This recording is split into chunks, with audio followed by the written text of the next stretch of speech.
오늘의 정치 키워드 탑3 시간입니다. 1월 22일 정치면을 장식한 뉴스는 무엇이었는지 첫 번째 키워드부터 만나보시죠.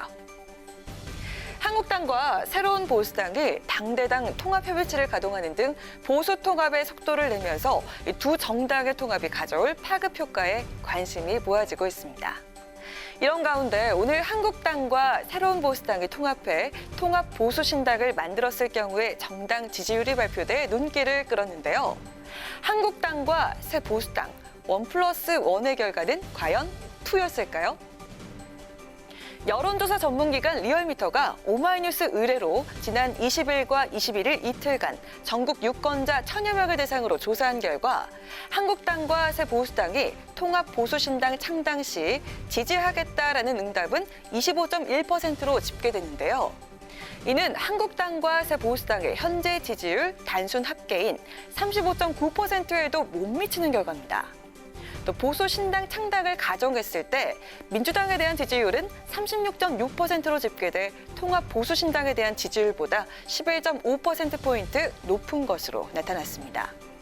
리얼미터 관계자는 통상적으로는 비슷한 성향의 당들이 합치는 경우 지지율에 플러스 알파가 생기지만 이번엔 양당 지지층 사이에서 통합 상대방에 대한 정서적인 거부감으로 인해 화학적 결합을 이루지 못한 것으로 보인다고 분석했습니다.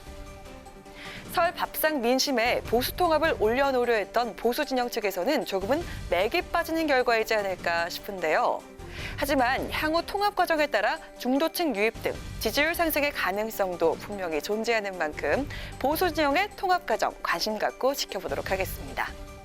자, 이어서 오늘의 두 번째 정치 키워드입니다. 임종석 청와대 비서실장의 이름이 오랜만에 급부상하고 있습니다.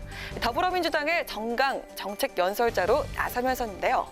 총선을 앞두고 당 정책 홍보 활동에 나서면서 2달여 만에 정치 활동을 재개한 것이 아니냐는 해석이 나오고 있습니다. 지난해 11월 임종석 전 실장은 제도권 정치를 떠나 원래 자리로 돌아가려 한다. 앞으로의 시간은 다시 통일운동에 매진하겠다며 사실상 정계 은퇴를 시사했는데요. 하지만 총선이 코앞으로 다가오면서 민주당 내에선 임 전 실장의 조기 등판의 필요성과 함께 수도권, 호남 출마 등 다양한 총선 역할론까지 거론되고 있습니다. 임 전 실장 측 관계자는 의중을 정확히는 알 수 없지만 불출마 선언이 깊은 고민 끝에 나온 만큼 이를 되돌리기는 쉽지 않을 것이라고 말했는데요. 그럼에도 불구하고 임 전 실장의 지역구 출마 가능성은 줄기차게 제기되고 있습니다. 출마 후보지로는 현재 거주 중인 서울 종로를 비롯해 추미애 법무부 장관 지역구인 광진을 등 전략공천 지역구가 거론되고 있는데요. 예전 지역구였던 중구 성동을과 고향인 전남 장흥도 물망에 오르고 있는 것으로 알려졌습니다.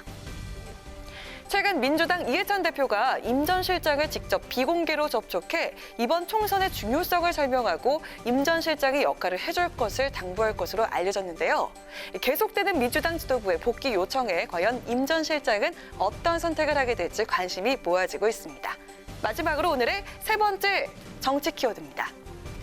네, 바른미래당, 민주평화당, 대한신당이 오늘 자유한국당의 비례대표용 위성정당을 비판하는 토론회로 한자리에 모였습니다.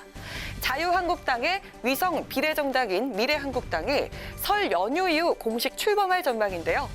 이들은 이에 대해 꼼수정당이라고 강력하게 비판하며 공동 대응해 나가기로 했습니다.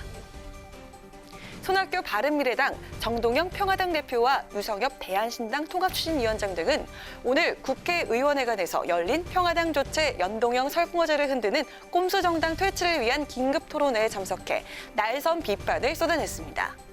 이들은 비례대표 정당을 만들어서 영동형 비례대표제를 망가뜨리겠다고 하는 한국당의 발상을 절대로 이해할 수 없다며 선거관리위원회에서도 미래한국당은 법 정신에 어긋나는 만큼 정당으로 인정해선 안 된다고 밝혔습니다. 한편 이번 토론회에서 손학규 대표와 정동영 대표 등 말을 아끼면서도 통합의 필요성을 언급했는데요. 통합은 우리가 앞으로 해나가야 할 일이라면서 제3지대의 통합을 통해 개혁연대의 길을 갈 것이라고 강조했습니다. 바른미래당, 평화당, 대한신당의 지도부는 중도개혁 세력들이 뿔뿔이 흩어져 분열돼 국민들에게 목소리를 전달하기 어렵다며 제3지대 통합의 필요성을 강조했는데요. 4.15 총선을 앞두고 야권 정계 개편에 관심이 쏠리고 있는 지금 호남 중심의 제3세력 통합은 이뤄질 수 있을지 지켜봐야겠습니다. 이상 오늘의 정치 키워드 탑3였습니다.